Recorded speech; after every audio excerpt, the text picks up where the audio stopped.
Hi guys, I'm Aidan from GTG Coaching. So the last variation we're going to talk about today is the low bar squat. You don't really tend to see this squat variation outside of powerlifting circles. It's pretty much the only time it's really used, but it's a very popular squat variation. So it's worth kind of covering and talking about the differences here that are involved. So again, going to use Donnie as a demo and get him to go through low bar squatting. Donnie is not a big fan of a low bar squat, so this is going to be relatively painful for him.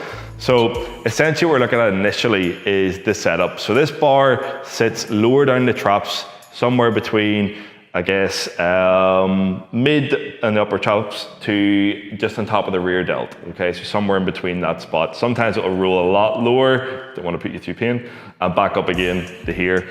Somewhere between the lower delt and essentially the bottom of the upper trap, okay?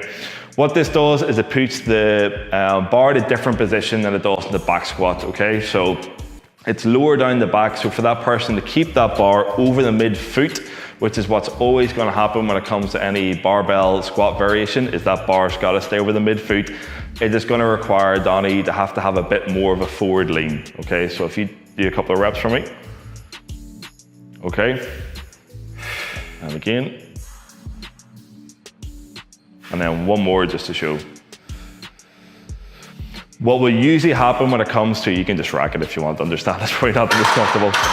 I'll get you to do a few more in a second. Basically, what the main difference you're gonna find when it comes to a low bar squat is it's less challenge in terms of range of motion at the hips and ankles. A lot of people will substitute an awful lot of forward lean for range of motion and control at the hips, okay? It does allow you to use a lot more weight because that bar being further down your back essentially shortens that lever length, but it's gonna be less of a challenge in terms of hip mobility than a ordinary back squat will be.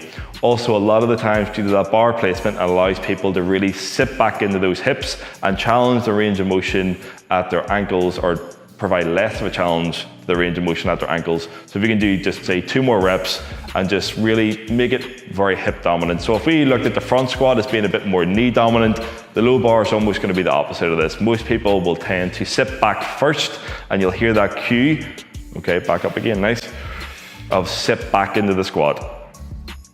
Good, and back up, nice, perfect.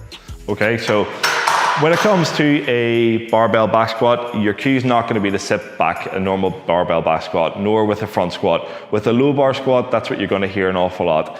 Doesn't carry across to everybody. Some people still try and break evenly at the knees and hips, but you'll pretty much always see a bit more of an incline forward at the torso than you will do for just a barbell back squat. They say the things to be mindful of with this is it's less of a challenge in terms of ankle range of motion and hip range of motion than probably the other squat variations.